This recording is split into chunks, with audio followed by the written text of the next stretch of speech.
കേരളത്തിലെ ജനാധിപത്യ പ്രസ്ഥാനങ്ങളിൽ തീവ്രവാദ സ്വഭാവമുള്ള വ്യക്തികൾ ബോധപൂർവം കടന്നുകൂടി നടപ്പാക്കുന്ന നയവ്യതിയാനങ്ങൾ കേരളത്തിന്റെ മതേതരത്വ സ്വഭാവത്തിൽ കാതലായ മാറ്റം വരുത്തിയെന്ന് ഹിന്ദു ഐക്യവേദി സംസ്ഥാന ഉപാധ്യക്ഷൻ സ്വാമി ദേവചൈതന്യാനന്ദ സരസ്വതി. മതേതരത്വ മൂല്യങ്ങളെ ഉയർത്തിപ്പിടിച്ച കോൺഗ്രസ് അതിൽ നിന്നും വ്യതിചലിച്ചു.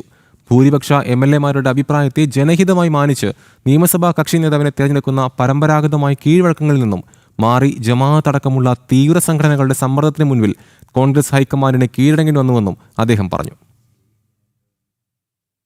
പാർട്ടിയുടെ സ്റ്റേറ്റ് നേതാക്കന്മാരുടെ ഭൂരിപക്ഷ അഭിപ്രായത്തെ മാറ്റി നിർത്തിക്കൊണ്ട് മതമേലധ്യക്ഷനായിട്ടുള്ള മതമാണ് പ്രശ്നം, മുസ്ലിങ്ങളുടെ മുസ്ലിം ലീഗിന്റെ ആത്യന്തികമായ ലക്ഷ്യമെന്ന് പറയുന്നത് മുസ്ലിം സമൂഹത്തിന്റെ അവകാശങ്ങളെ സംരക്ഷിക്കപ്പെടുകയാണ്. തങ്ങളൊരു ഫോൺ കോളിലൂടെ ജനാധിപത്യ പ്രക്രിയയെ തകിടം മറിച്ചുകൊണ്ട് അവർ കോശാല പാടുന്ന, അവർക്ക് കുഴിലൂത്ത് നടത്തുന്ന